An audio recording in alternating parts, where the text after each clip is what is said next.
ومولانا محمد اللهم صل على سيدنا ومولانا محمد وعلى آله وصحبه وبارك وسلم.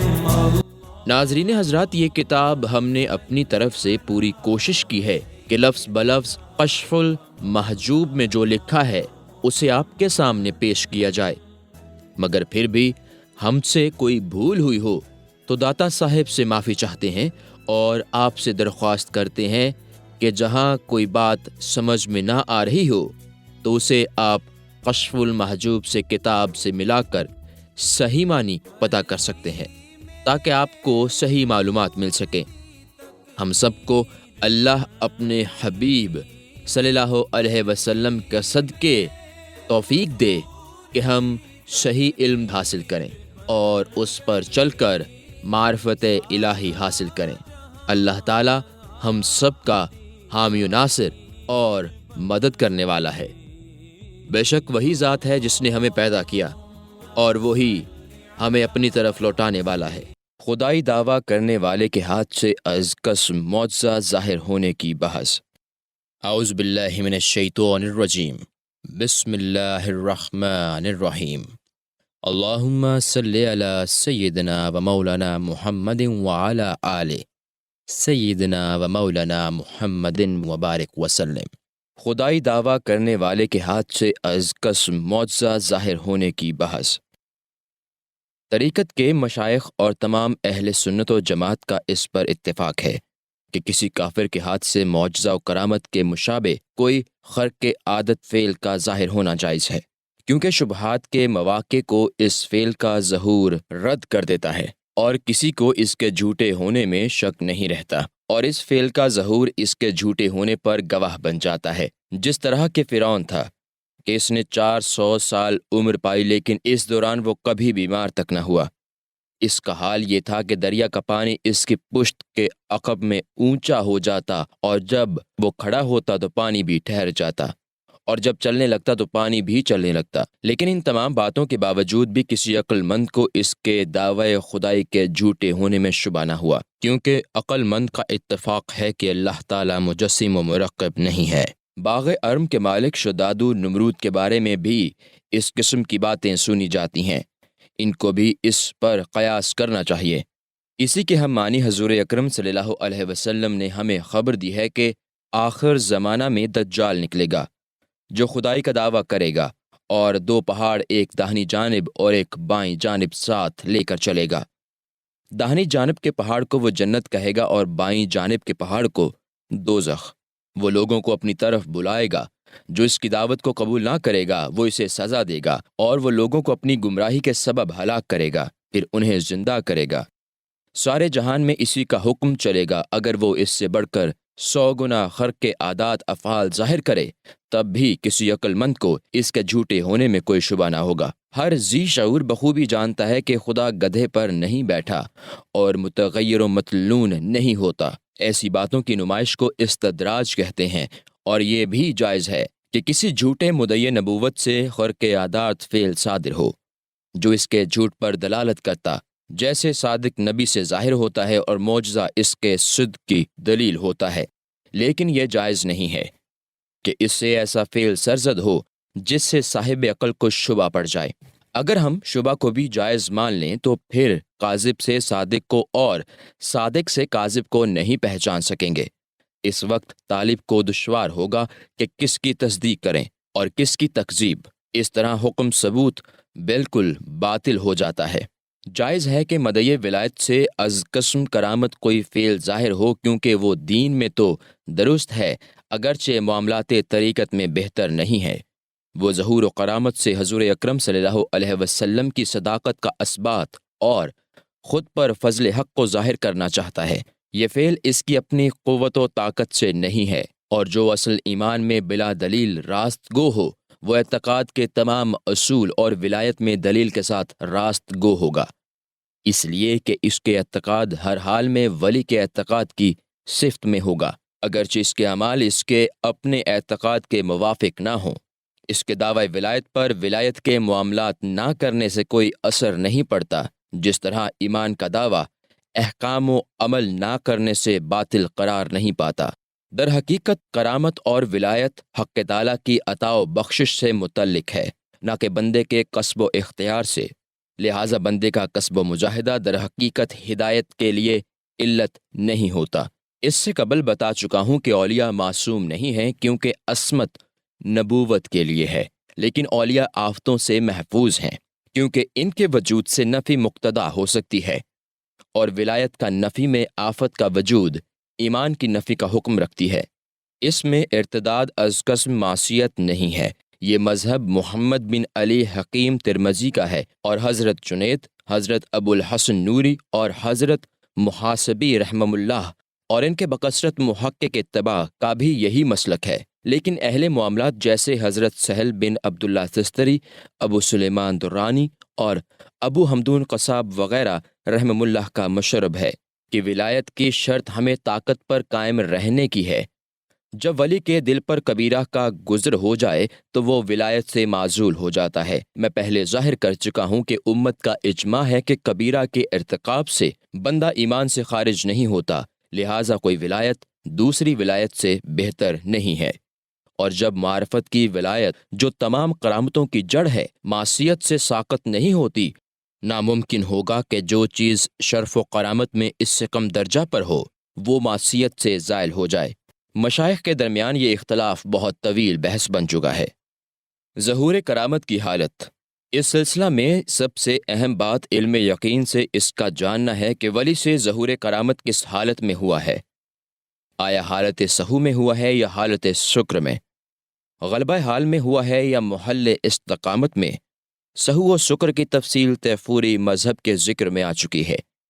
حضرت بایزید بستامی، حضرت ذوالنون مصری، حضرت محمد بن خفیف، حضرت حسین بن منصور، حضرت یحییٰ ابن معاذ رازی رحمہ اللہ اور ایک جماعت کا مذہب یہ ہے کہ ولی سے ظہور کرامت بجز حالت شکر کے ممکن نہیں، اور جو حالت سہو میں واقع ہوتا ہے وہ نبی کا معجزہ ہے۔ ان کے مذاہب میں کرامت و معجزے کے درمیان یہ فرق واضح ہے، کیونکہ ولی پر اظہار کرامت شکر کی حالت میں ہوگا، یعنی وہ مغلوب الحال اور دعویٰ سے بے نیاز ہوگا، اور نبی پر معجزے کا اظہار اس کے سہو کی حالت میں ہوگا، کیونکہ وہ تحدی کرتا اور لوگوں کو اپنے مقابلہ میں بلاتا ہے، اور صاحب معجزہ حکم کے دونوں اطراف میں مختار کیا گیا ہے، ایک اس کے اظہار میں جبکہ وہ اعجاز کے لیے معارضہ میں لائے، دوسرے ان کے پوشیدہ رکھنے میں۔ چونکہ اولیاء کے لیے یہ صورت متصور نہیں کہ انہیں کرامت میں اختیار دیا گیا ہے، کیونکہ بسا اوقات وہ ظہور کرامت چاہتے ہیں اور ظاہر نہیں ہوتا، اور کبھی چاہتے نہیں مگر ظہور ہو جاتا ہے۔ اس کی وجہ یہ ہے کہ ولی داعی نہیں ہوتا کہ اس کا حال قیام سے منسوب ہو، بلکہ وہ پوشیدہ ہے، اور اس کا حال صفت فنا سے موصوف ہے، لہٰذا ایک صاحب شرع ہے اور دوسرا صاحب اسرار۔ اس لیے سزاوار یہ ہے کہ کرامت خوف اور غیبت حال کے سوا ظاہر نہ ہو۔ خلاصہ کلام یہ ہے کہ اس کا تصرف حق تعالیٰ کے تصرف سے وابستہ ہے۔ جس وقت ولی کا ایسا حال ہو جائے، اس وقت اس کی ہر بات حق تعالیٰ کی مدد سے وجود میں آتی ہے، اس لیے کہ صفت بشریت کی برقراری یا تو اہل لہو کو ہوگی یا اہل سہو کو یا مطلق الہی کو، لہٰذا انبیاء علیہم السلام کی بشریت لہو اور سہو کی بنیاد پر نہیں ہوگی، اور انبیاء کے سوا کوئی مطلق الہی نہیں ہوگا جن پر اطلاق بشریت خدا کی طرف سے ہوا ہو اور اصل حقیقت عوام سے مخفی ہو۔ اس جگہ ایک تردد تلون رہ جاتا ہے جو تحقیق و تمکین کے سوا ہے۔ اولیاء کی بشریت جب تک قائم و باقی رہتی ہے وہ محجوب رہتے ہیں، اور صفات بشریت کو فنا کر کے مکاشف اور مشاہدے میں ہوتے ہیں تو وہ الطاف حق کی حقیقت میں مدہوش ہو جاتے ہیں، لہٰذا حالت کشف کے بغیر اظہار کرامت صحیح نہیں ہوتا، اور یہ ان کے قریب کا درجہ ہے۔ اس حال میں ان کے دل میں پتھر اور سونا دونوں برابر ہیں۔ یہ حال انبیاء کے سوا کسی صورت میں کسی اور کے لیے ممکن نہیں، اگر کسی کا ہو بھی جائے تو وہ عارضی حالت ہوگی، یہ حال بجوز سکر و مدہوشی کے نہ ہوگا۔ جس طرح حضرت حارث محاسبی ایک دن دنیا سے ایسے گم ہوئے کہ دنیا میں رہتے ہوئے بھی عقبہ سے جا ملے، اس وقت انہوں نے فرمایا، میں نے دنیا سے اپنے آپ کو جدا کیا تو اس وقت میرے نزدیک دنیا کا سونا چاندی اور پتھر ڈھیلے سب برابر ہو گئے۔ دوسرے دن لوگوں نے جب باغ میں کام کرتے دیکھا تو پوچھا، اے حارث کیا کر رہے ہو؟ انہوں نے فرمایا، اپنی روزی حاصل کر رہا ہوں، کیونکہ اس کے بغیر کوئی چارہ کار نہیں۔ ایک دن ان کا وہ حال تھا اور دوسرے دن ان کا یہ حال۔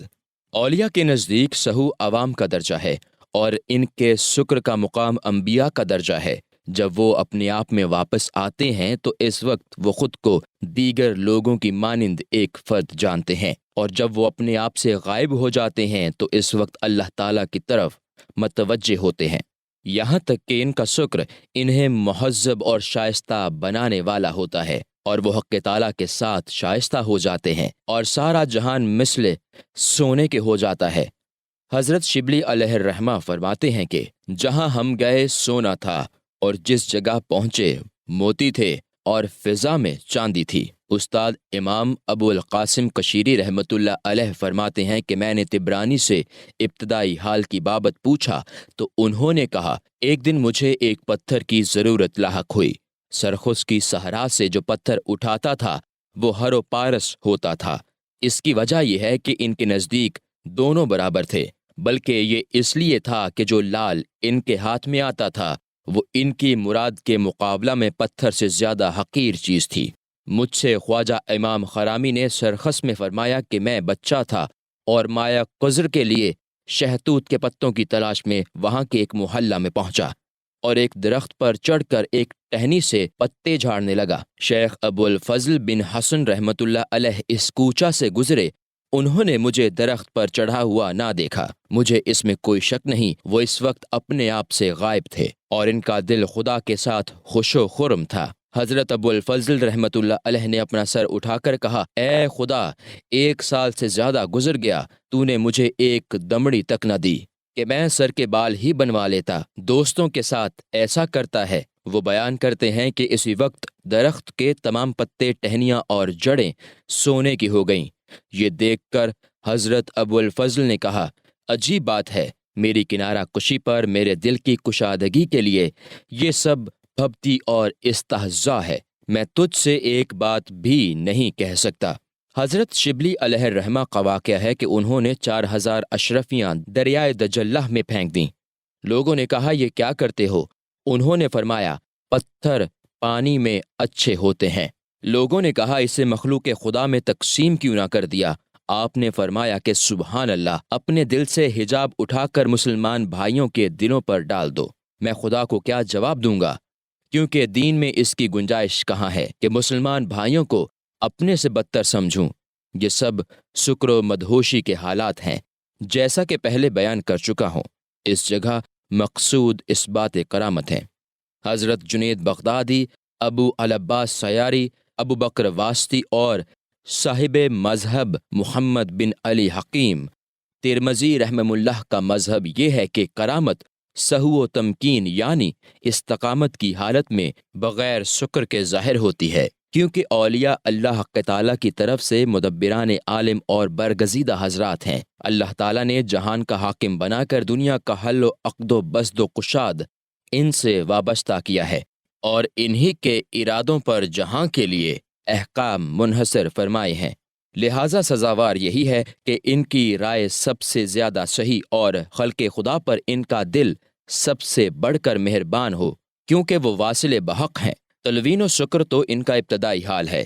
جب بلوغ حاصل ہو جاتا ہے تو تلوین و شکر تمکین و استقامت سے بدل جاتا ہے۔ اسی وقت وہ حقیقی ولی اور ان کی کرامت صحیح ہوتی ہے۔ اولیاء کے درمیان مشہور ہے کہ اوتاد کے لیے لازم ہے کہ وہ رات بھر میں سارے جہان کا گشت مکمل کر لیں، اور اگر کوئی جگہ ایسی رہ جائے جہاں ان کی نظر نہ پڑے تو دوسرے دن اس جگہ کوئی خلل واقع ہو جاتا ہے۔ اسی وقت وہ اوتاد اپنے غوث و قطب کی طرف رجوع ہوتے ہیں تاکہ وہ اپنی قوت اس طرف مبذول فرمائے۔ اللہ تعالیٰ اسی غوث و قطب کی برکت سے جہان کے اس خلل کو رد فرما دیتا ہے۔ جو حضرات یہ کہتے ہیں کہ سونا اور پتھر ان کے نزدیک برابر ہیں، یہ بات سکر اور دیدار الہی میں نادرستی کی علامت ہے، اس لیے کہ یہ حالت بزرگی کی نہیں ہے۔ مردان خدا کی بزرگی تو صحیح اور راست پندار میں ہے، اور ان کے نزدیک سونا سونا اور پتھر پتھر ہے، مگر وہ اس کی آفت سے باخبر ہوتا ہے کہ انہیں دیکھ کر یہ کہہ سکے کہ اے زرد سونے، اے سفید چاندی، مجھے کیوں فریب دیتے ہو؟ میں تمہارے دھوکے میں نہیں آ سکتا، کیونکہ میں نے تمہاری آفتوں کو دیکھ لیا ہے، اور جس نے ان آفتوں کو دیکھ لیا اس کے لیے وہ محل حجاب نہیں بنتا۔ جب وہ ان کے چھوڑنے کو کہتا ہے تو وہ ثواب پاتا ہے، پھر یہ کہ جب وہ سونے کو پتھر کہتا ہے تو پتھر کو چھوڑنے کی تلقین کسی طرح درست نہیں ہو سکتی۔ تم نے نہیں دیکھا کہ حضرت حارث جب حالت سکر میں تھے تو انہوں نے فرمایا، سونا چاندی اور پتھر ڈھیلے میرے نزدیک سب برابر ہیں۔ حضرت ابوبکر صدیق رضی اللہ عنہ صاحب سہو تھے۔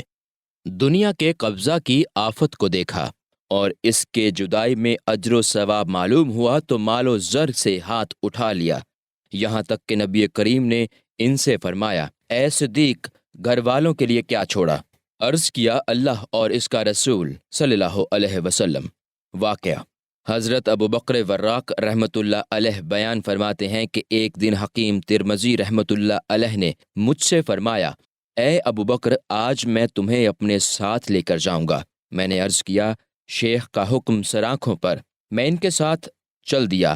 زیادہ دیر نہ گزری تھی کہ میں نے ایک نہایت گھنا جنگل دیکھا، اور اس جنگل کے درمیان ایک سرسبز درخت کے نیچے ایک زرنگار تخت بچھا ہوا دیکھا، جہاں ایک چشمہ پانی کا جاری تھا۔ ایک شخص عمدہ لباس پہنے ہوئے اس تخت پر بیٹھا ہوا تھا۔ جب حکیم ترمذی رحمۃ اللہ علیہ اس کے نزدیک پہنچے تو وہ شخص کھڑا ہو گیا اور انہیں اس تخت پر بٹھا دیا۔ تھوڑی دیر بعد ہر طرف سے لوگ آنے لگے، یہاں تک کہ 40 آدمی جمع ہو گئے۔ انہوں نے اشارہ کیا کہ اسی وقت آسمان سے کھانے کی چیزیں اترنے لگیں۔ ہم سب نے کھایا۔ حکیم ترمذی نے کوئی سوال کیا، اس مرد نے اس کا بہت طویل جواب دیا، جس کا میں ایک کلمہ بھی نہ سمجھ سکا۔ کچھ عرصہ بعد اجازت مانگی اور واپس آ گئے۔ مجھ سے فرمایا، تم نیک بخت ہو۔ جب کچھ مدت بعد ترمذی پھر تشریف لائے تو میں نے عرض کیا، اے شیخ، وہ کون سی جگہ تھی اور وہ کون شخص تھے؟ انہوں نے فرمایا، اسرائیل کا جنگل تھا اور وہ مرد قطب مدار الہ تھا۔ میں نے عرض کیا، اے شیخ، اتنی مختصر گھڑی میں ترمذی سے بنی اسرائیل کے جنگل میں کیسے پہنچ گئے؟ وہ بولے، اے ابوبکر، تمہیں پہنچنے سے کام ہے، نہ کہ پوچھنے اور سبب دریافت کرنے سے۔ یہ حالت سہو کی علامت ہے، نہ کہ سکر کی۔ مختصراً کرامت کے اسبات میں تمام پہلوؤں پر گفتگو کر چکا ہوں، مزید تفصیل و تشریح کی یہاں گنجائش نہیں۔ اب اس ضمن میں یہاں کچھ حکایات لطیف بیان کرتا ہوں، جن کے درمیان کچھ دلائل بھی ہوں گے تاکہ ہر طبقہ کے لیے سود مند ثابت ہوں۔ وباللہ التوفیق۔ کرامات اولیاء کے ثبوت میں دلائل نقلیہ۔ واضح رہنا چاہیے کہ جب کرامت کی صحت پر دلائل عقلیہ اور اس کے ثبوت میں براہین ساطعہ قائم ہو جائیں تو مناسب ہے کہ کچھ دلائل نقلیہ بھی بیان کر دیے جائیں۔ چنانچہ اہل اللہ کی کرامتیں اور ان سے حرق عادات افعال کے صدور ہونے کی صحت پر کتاب و سنت اور احادیث صحیحہ مروی ہیں۔ اس کا انکار تمام نصوصی احکام کا انکار ہے۔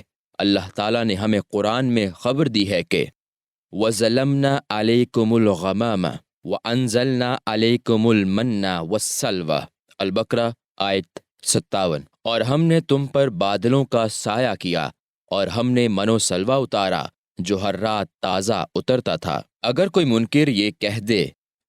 منکر یہ کہے کہ یہ تو حضرت موسیٰ علیہ السلام کا معجزہ تھا تو ہم جواب دیں گے کہ ٹھیک ہے، اور اولیاء کی کرامتیں بھی تو ہمارے حضور صلی اللہ علیہ وسلم کے ہی معجزے ہیں۔ اور اگر کوئی یہ کہے کہ اولیاء کی کرامت نبی کی غیبت میں واجب نہیں کیونکہ وہ نبی کا معجزہ ہے اور حضرت موسیٰ علیہ السلام اس وقت ان میں موجود تھے، تو ہم کہیں گے کہ جس وقت حضرت موسیٰ علیہ السلام بنی اسرائیل سے غائب ہو کر کوہ طور پر گئے تھے، اس وقت بھی تو یہ معجزہ برقرار تھا۔ لہٰذا غیبت مکان اور غیبت زمان برابر ہیں، جبکہ وہ معجزہ غیبت مکان میں درست تھا اور اس وقت غیبت زمان میں بھی درست ہے۔ دوسری دلیل یہ ہے کہ اللہ تعالیٰ نے حضرت آصف بن برخیہ کی کرامت کی بھی ہمیں خبر دی ہے۔ جس وقت کہ حضرت سلیمان علیہ السلام نے چاہا تھا کہ بلقیس کا تخت ان کے سامنے پیش کیا جائے اور انہوں نے اس جگہ حاضر کر دیا تھا، اللہ تعالیٰ نے چاہا کہ حضرت آصف کی شرافت و بزرگی لوگوں پر ظاہر ہو جائے اور وہ اپنی کرامت لوگوں کے روبرو ظاہر کریں، کیونکہ کرامت اولیاء جائز ہے۔ چنانچہ حضرت سلیمان علیہ السلام نے دربار میں فرمایا تھا کہ کون ہے جو بلقیس کے آنے سے پہلے اس کا تخت ہمارے سامنے لے آئے۔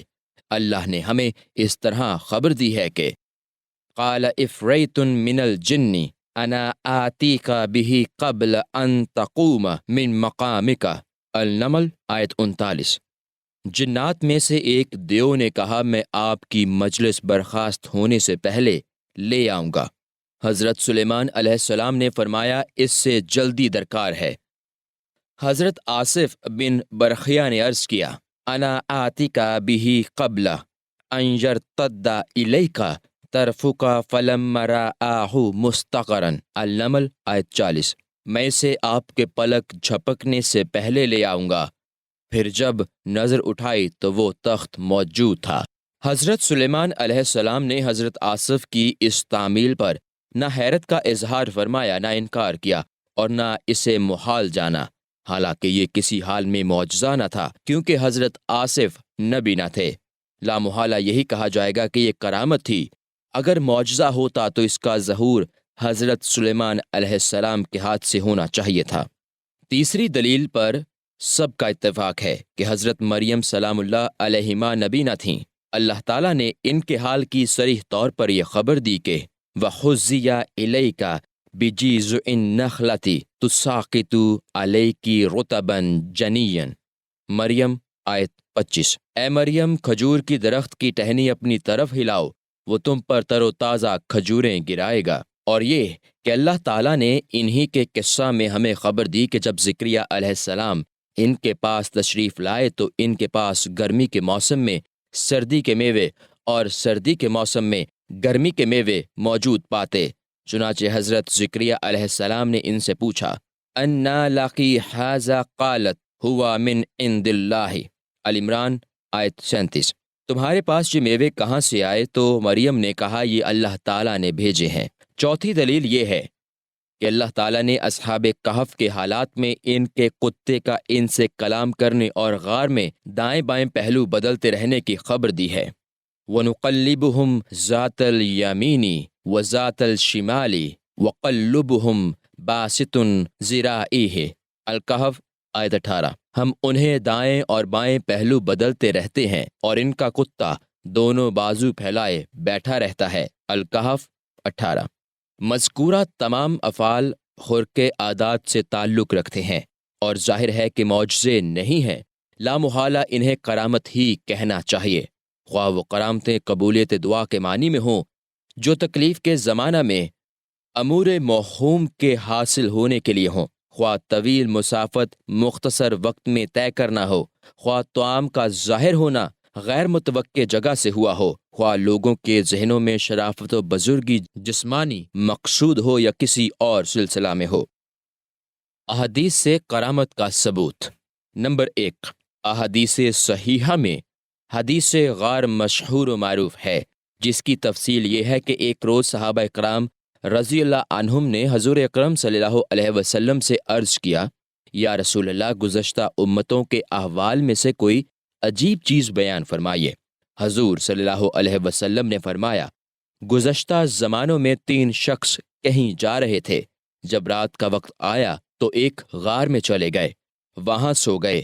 جب رات کا ایک پہر گزرا تو پہاڑ سے ایک بڑا پتھر لڑھکا اور غار کے منہ پر آ گرا، جس سے دہانہ بند ہو گیا۔ سب پریشان ہو کر کہنے لگے اب یہیں سے ہماری خلاصی ممکن نہیں، جب تک کہ ہر ایک اپنے اپنے ان افعال کو یاد کر کے جو بغیر ریاکاری کے ہوں خدا کی بارگاہ میں توبہ نہ کرے۔ چنانچہ ایک نے کہا کہ میرے ماں باپ بوڑھے اور ضعیف تھے اور میرے پاس سوائے ایک بکری کے کوئی دنیاوی مال نہ تھا، میں بکری کا دودھ انہیں پلاتا تھا اور خود روزانہ لکڑیاں کاٹ کر لاتا اور انہیں فروخت کر کے اپنا اور ان کا کھانا تیار کرتا۔ اتفاق سے ایک رات دیر سے آیا اور وہ بغیر دودھ پیے اور کھانا کھائے سو گئے۔ میں بھی کچھ کھائے پیے بغیر دودھ کا پیالہ ہاتھ میں لیے ان کی بیداری کے انتظار میں کھڑا رہا، یہاں تک کہ ساری رات بیت گئی۔ صبح دم وہ بیدار ہوئے اور کھانا کھایا۔ اس کے بعد میں بیٹھا۔ پھر اس نے دعا مانگی کہ اے خدا، اگر میں صحیح کہہ رہا ہوں تو ہمارے لیے راستہ کھول دے اور ہماری فریادوں کو قبول فرما۔ حضور اکرم صلی اللہ علیہ وسلم فرماتے ہیں کہ اس وقت اس پتھر نے جنبش کی اور تھوڑا سا دہانہ سے سرک کیا۔ اس کے بعد دوسرے نے کہا، میرے چچا کی ایک خوبصورت لڑکی تھی، میں اس پر فریفتہ تھا، میں اسے بلاتا تھا مگر وہ منظور نہ کرتی تھی، یہاں تک کہ میں نے ایک دن بہانے سے 2000 اشرفیاں بھیجیں تاکہ ایک رات میرے پاس گزارے۔ جب وہ میرے پاس آئی تو میرا دل خوف خدا سے کانپ اٹھا اور میں نے اسے چھوڑ دیا اور اشرفیاں بھی اس کے پاس رہنے دیں۔ اس کے بعد اس نے دعا مانگی کہ اے خدا، اگر میں سچ کہہ رہا ہوں تو ہمارے لیے راستہ کھول دے۔ رسول اللہ صلی اللہ علیہ وسلم فرماتے ہیں کہ پتھر نے جنبش کی اور وہ دہانہ سے کچھ اور ہٹ گیا، لیکن ابھی اتنا راستہ نہ ہوا تھا کہ اس سے گزر سکیں۔ پھر تیسرے شخص نے کہنا شروع کر دیا کہ میرے پاس کچھ مزدور کام کرتے تھے، جب کام ختم ہو گیا تو تمام مزدوروں کو اجرت دے کر رخصت کر دیا، لیکن ایک مزدور ان میں سے غائب تھا۔ میں نے اس کی مزدوری سے ایک بھیڑ خریدی اور دوسرے سال وہ 2 ہو گئیں، تیسرے سال وہ 4 ہو گئیں، ہر سال وہ اسی طرح بڑھتی رہیں، یہاں تک کہ چند سالوں میں ایک ریوڑ بن گیا۔ اس وقت وہ مزدور آیا، اس نے کہا، تم کو یاد ہوگا کہ فلاں وقت میں نے تمہاری مزدوری کی تھی، اب مجھے اس کی مزدوری چاہیے۔ میں نے کہا، وہ تمام بھیڑیں لے جاؤ، وہ سب تمہارا مال ہے، تم اس کے مالک ہو۔ اس نے کہا، تم مجھے ہنسی کرتے ہو۔ میں نے کہا، نہیں، میں ٹھیک کہہ رہا ہوں، میں نے وہ تمام مال تمہارے لیے ہی جمع کر کے رکھا ہے، تم انہیں لے جاؤ۔ اس کے بعد اس نے دعا مانگی کہ اے خدا، اگر میں سچ کہہ رہا ہوں تو ہمارے لیے راستہ کھول دے۔ حضور اکرم صلی اللہ علیہ وسلم فرماتے ہیں کہ وہ پتھر غار کے دہانہ سے بالکل ہٹ گیا اور یہ تینوں لوگ باہر آ گئے۔ یہ فعل بھی خرق عادات ہی تھا۔ نمبر 2، جریح راہب والی ایک حدیث مشہور ہے جسے حضرت ابو ہریرہ رضی اللہ عنہ روایت کرتے ہیں کہ رسول اللہ صلی اللہ علیہ وسلم نے فرمایا، شیر خوارگی کے زمانہ میں کسی نے جھولے میں کلام نہ کیا بجز 3 شخصوں کے، ایک حضرت عیسیٰ علیہ السلام نے جن کا حال سب کو معلوم ہے، اور دوسرے بنی اسرائیل میں جریح نامی ایک راہب نے جو ایک مجتہد شخص تھا۔ اس کی ماں پردہ نشین عورت تھی۔ ایک دن وہ اپنے بیٹے جریح کو دیکھنے آئی، وہ خانہ خدا کے حجرے میں نماز پڑھ رہا تھا، دروازہ نہ کھولا۔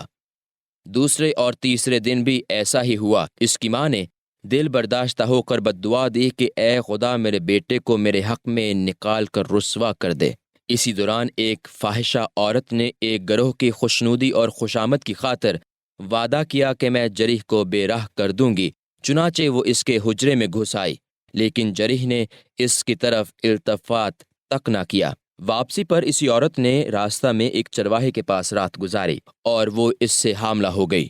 جب وہ بستی میں آئی تو کہنے لگی کہ یہ حمل جریح نامی راہب کا ہے۔